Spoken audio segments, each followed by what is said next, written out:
Okay, good morning. We're still at Havdalah, over Yain. Reish Tzadivav, we're at Seif Gimel. Sponsored for Refuah Shema ben ציון Reuven ben Shineindel and Orit bat Rachel Esther. Gimel. Im ein lo yain, velo sheichar.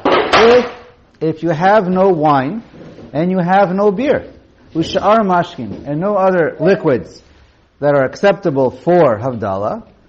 Now, just one quick thing, just to make sure, just to bring it out. It has to be acceptable, right? So it has to be either wine or Chamar Medina. Just point out there is, we're not going to get into it, but there's a lot of discussion on what is Chamar Medina. And I did not go through this at length, but I will just point out that there are some, we saw this basically in the Shulchan Aruch, that some say Chamar Medina is only acceptable if there's no wine in the entire city. So that generally doesn't apply nowadays, or usually is. And so that's one issue about the Chamar Medina. And some say it has to actually be something that most people drink regularly. Probably even more than a couple cups a day. So there are some who, it is a real issue on if and what is Chamar Medina. I do know that the minhag is generally to be mekel, but that's generally how we've been going, but just point out there it's arachim. So even here the Mishnah Berurah, for example, also points out that not all sheichar is Chamar Medina. So again, that's just an interesting discussion.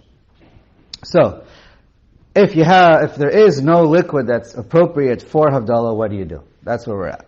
Yesh omrim shemutar lo le'echol.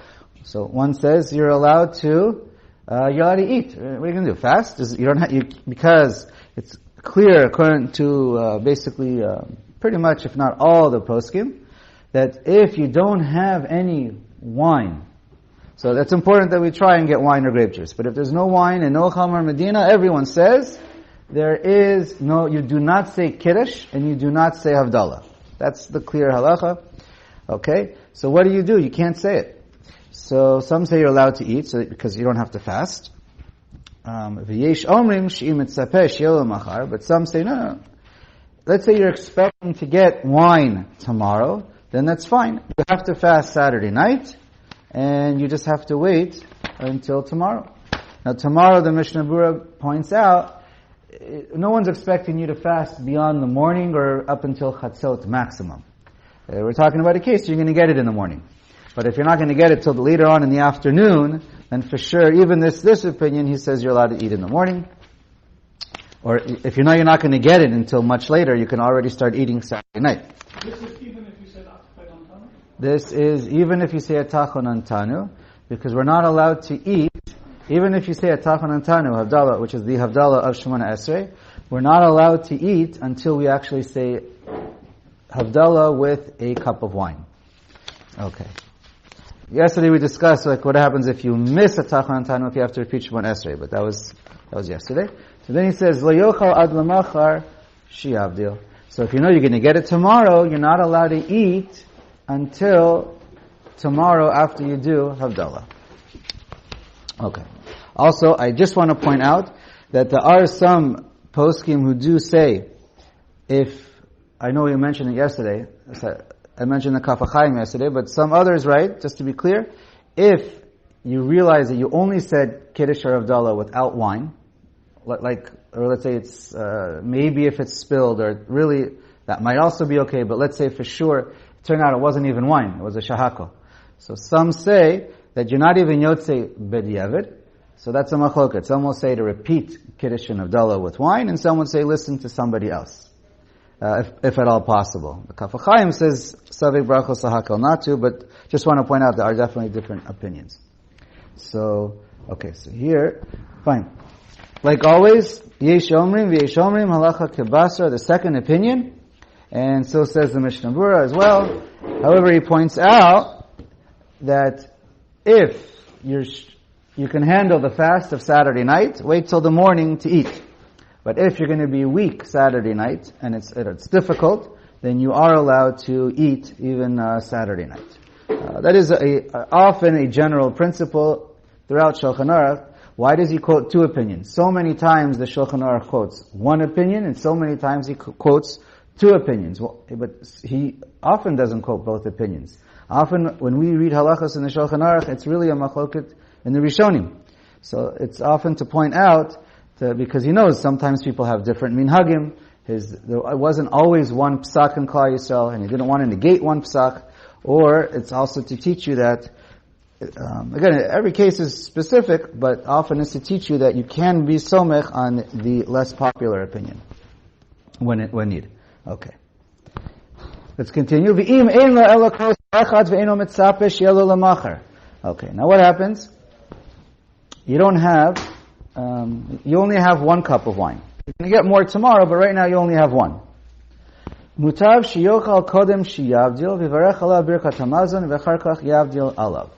So, we'll read the whole thing to get the final picture, but basically we're saying, we want to eat Saturday night, and you want to have bread, so you want to say birkat hamazon, and you want to say birkat hamazon on a kos, and say a kos shel bracha at the end, when you bench. But you only have one cup of wine, so what are you supposed to do? So first he says, okay, maybe it's better to eat before Havdalah, because you only have one cup of wine. And then you'll use that same cup of wine for both, Birkat HaMazon, and you'll also, once you say V'rei Pri Gefen, after Birkat HaMazon, you'll continue into Havdalah. And you can get both with one cup. Mimash Yevarech Birkat HaMazon B'lokos, L'divrei Omi Birkat HaMazon T'inakos. So then, this way, you're not benching without a cup if you use it up right away on Havdalah. So he says, this is true if you hold you must bench with the cup every time you eat. And according to the opinion who says you don't need a cup of wine for Birkat HaMazon, it's just preferable. So then, and that's I believe everyone paskins nowadays, Lo yochal ad sheyavdil. So actually, you only have one cup of wine, you don't eat until you use that one cup of wine on Havdalah, and then you say then you eat your meal, then you say Birkat HaMazon, and at that time, since you only had one cup and you used it up, now you're going to bench without a cup of wine. But it's better to use your cup of wine on Havdalah, that's number one, and it's better to do Havdalah before you eat. Okay. Umayri shekoze, and just continuation of what we were talking about. Umayri shekoze lo hayaba ala revi'it betzimtzum. And we were just talking about it, just so you know, we were talking about, obviously, it's pretty obvious, so anyway, one cup of wine that only holds a revi'it, and you only had a revi'it of wine. Ukavar yamazu kedino, and it was mixed with water to its maximum. Because if you added more water, it wouldn't be wine anymore, it would be watery. She'im lokain, but if not, then what's the problem? You really have to, if that's not the case, then really, you could have two cups. Why? The divrei hakol mavdil techila. Then everyone would say, of course, do Havdalah first, and then drink a little bit, which is malei lugmav, right? Just drink malei lugmav, and you'll still have left over. Either you add more wine, mostly falav lashim arvit, and you can add to it either with more wine that you have a little bit left in the bottle, or just extra water because it wasn't watered out yet. So then, if you can stretch your one cup into two, obviously you should do that. So the whole case that he mentioned was when you're at your maximum and you only have one revit. And then in Mavarech Allah Birkat HaMazon, then you'd be able to use it for both. Okay. Dalet. What if you only have enough money, or you could only get your hands on a bottle of wine, or enough of wine that's only enough for Kiddush, or only enough for Havdalah? What do? Yikaneh leHavdalah.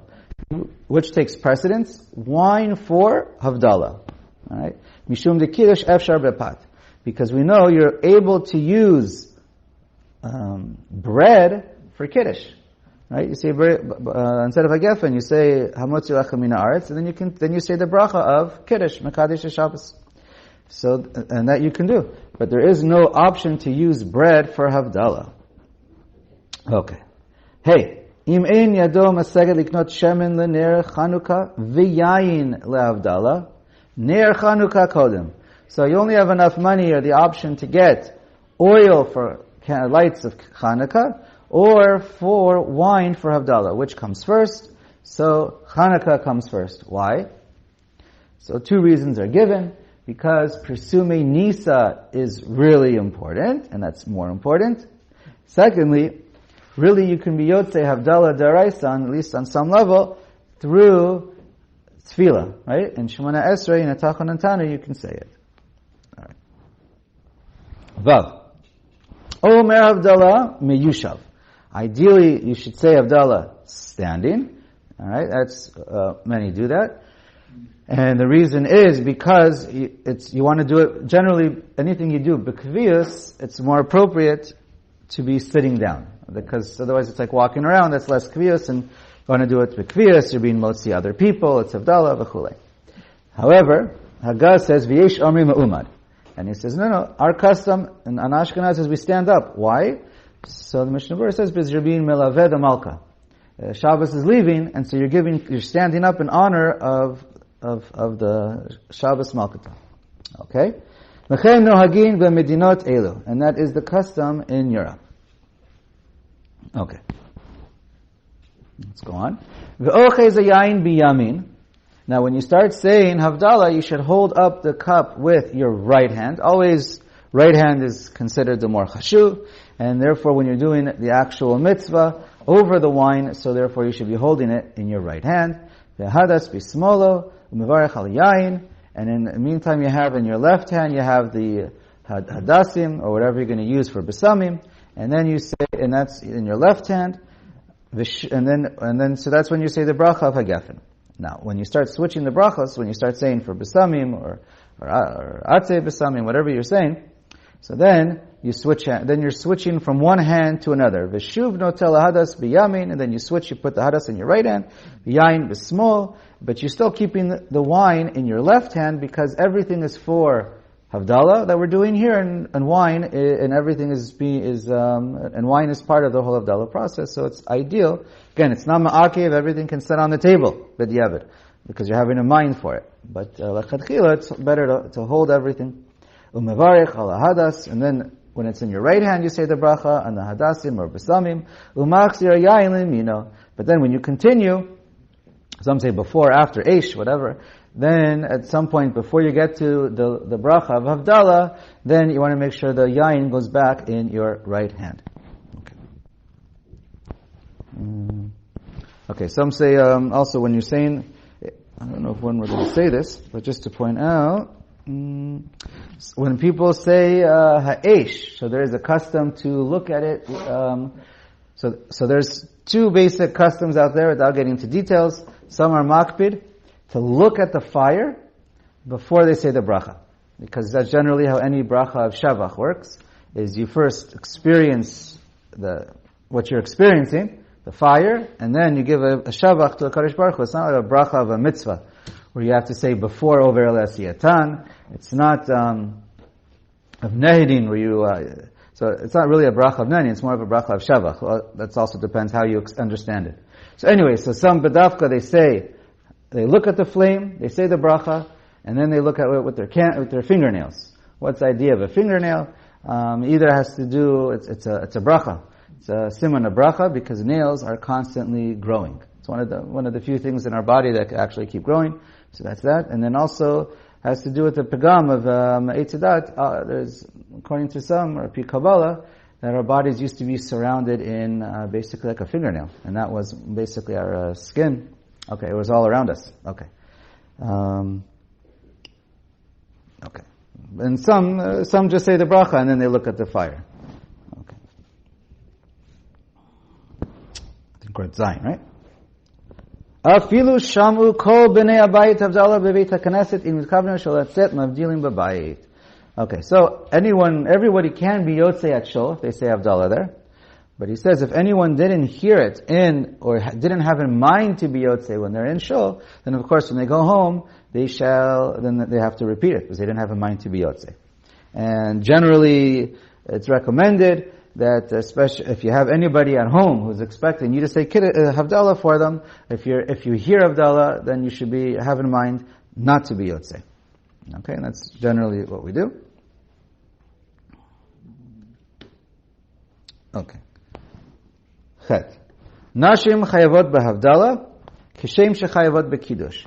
So he says women are chayav in Havdalah just like Kiddush, right? They're both in Zachar v'Shamor, and therefore they're chayav equally. Even though it's a mitzvah shazman grama, doesn't matter. So they're chayav in Kiddush, they're chayav in Havdalah. So that's the so that's the ikar halacha per se. However, v'yesh misha cholek, but there is a serious opinion that women are absolutely not chayav, and so there's a machloket on that spin-off. For those who say women are completely not chayav, it's a machloket if they're able to even say.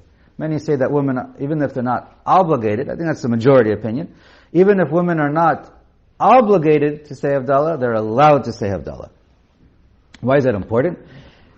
So they point out that a person who has it optional for them to say a bracha, they themselves can say the bracha, right? If that's what you hold.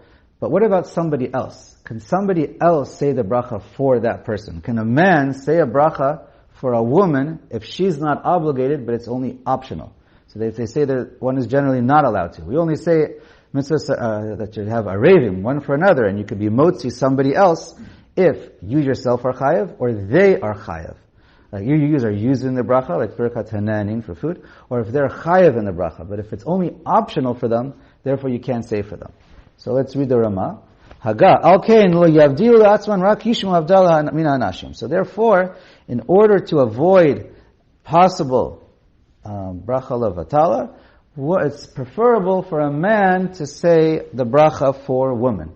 And in this way, there's absolutely no worry about a bracha she'ena tzricha. However, if there's no man around, or a woman needs to hear it, or she doesn't know how to say it, so first it's preferable if a woman needs to say it that she says it herself. That's number one preference, to be yotzei all the shitas. But push comes to shove, if she can't say it herself, or just really doesn't want to, she is allowed to have a man say it for him. Because we hold that women are obligated, and so therefore we are allowed to be motzi them. And so there is, I don't know if we mentioned it, but we mentioned it, right. But the women preferably should not drink from that cup of wine unless they have no choice. But that's really just a chumrah minhag. There's no halakha that one can't drink wine, even by Havdalah. Okay. If the man did Havdalah already, right, and he's only doing it for her. It's better if she doesn't do it. It's better if he doesn't do it and she does it, because he's already yotzei. That's one of the reasons why we say it's better for men to have in mind when they go home to not be yotzei in shul, and this way you avoid all the problems. But okay. Reish Sadi Zayin. Dini besamim lavdala. Mevarech ala besamim im yeshlo. If you have, you should say the bracha on besamim, right in the middle. That's part of the order of Havdalah. We all know that. Im ein lo, but if you don't have, ein tzarich lachzor achareim. You don't have to drive yourself nuts. You don't have to start asking all the neighbors. You don't have to start waiting around. Okay. How far do you want to take it? It's up to you, but there's no obligation. Okay. The general minhag by Sfardim is whatever you use, that's the proper, whatever the bracha for besamim you use, that's the proper bracha you make. If you do it on hadasim, you would say atzei besamim. Or it could be ispe, it could be mine. So, but the general custom believed by most Ashkenazim, that's what's brought down in the Mishnah Berurah, is no matter what, when it comes to Havdalah, just in Havdalah, the minhag is you always say bori mine besamim. So that's why we try, for Ashkenazim in particular, we try for Ashkenaz to use something that you would lechatchila say bori mine besamim. So some say cloves is one, that's for sure bori mine besamim, no matter what. Or using a mixture of spices. If you use a mixture of spices and you have everything in there, then you would also just say bori mine besamim. So that is, and the purpose is so that you don't make a mistake. This is like, you say Havdalah besamim once a week for the tzibur. Not everyone is busy saying besamim all week long. So from here, we don't want people to start saying the wrong bracha, especially if they're not so familiar. And this way, it's a low plug sort of in order to prevent. Okay, in order to prevent people saying the wrong bracha. Okay. And the purpose why we say it is in order to make ourselves feel better, because we just lost the neshama yesera, and so therefore we say this in order to relieve us a little bit and make us feel better. Okay. And he points out the minhag is even if you ended up fasting on Shabbos, unlike Yom Kippur, since that's the minhag and that's like the kavua lo pluk, you always say besamim even if a person fasted on Shabbos. Base. Now, you have to use besamim that's bekavadik. This is Havdalah we're talking about. Being malava the malka. So therefore, if it's besamim that are, the purpose of the besamim is, you have besamim, you leave them in your bathroom all year long in order to, as a fragrance. More modernly known as potpourri. Potpourri, exactly. So you're not allowed to use those potpourri that you use in the bathroom for Havdalah. You can't take it out and say, oh, look what I got. V'lo al shel meitim. V'davka netunim lamala mimitato shel meit. And you don't put them either, it's also the same idea. If it's miyuchad for a mace, for the dead body, you don't use those besamim either. You just don't use them. V'lo al besamim mesibot ovdei kochavim. D'stam mesibatan avodat kochavim. And also, you can't use it if it's in a goyish. I don't know if this applies nowadays, but you're not allowed to use besamim that's in a goyish holiday party, because we assume that it was used for avodah zarah. Okay. It could apply depending on Right, obviously. Depends which country, depends on the people. You're right, 100%. Haga, ve'im berach al besamim elu, lo yetzav v'tzarich lachzol levarech al acherim. And if you said the bracha on these, you're not yotzei, and you have to repeat it on something else. Okay. Alright, because these aren't used in right, it's either not for cover or it's not made to be for smelling. It's, okay. Fine, let's go on. Gimel.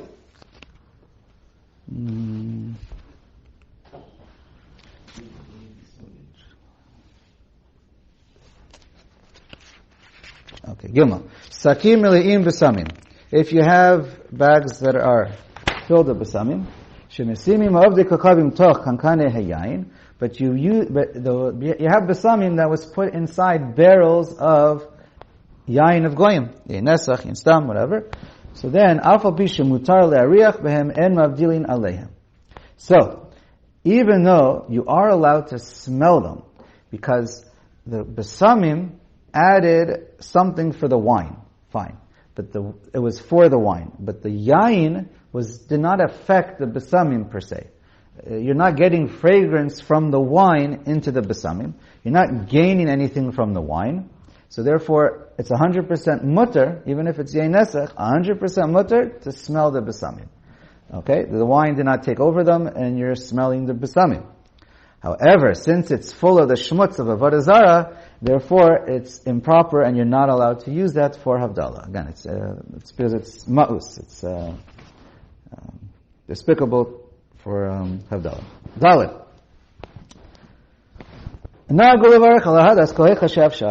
There is a custom to use hadasim whenever possible. Hagav yesh omim de'ein lavarech al hadas hayavesh de'eino meriach. But he says, don't make sure if you're going to use hadasim that they're not too dry, because if they're too dry, they lose their smell.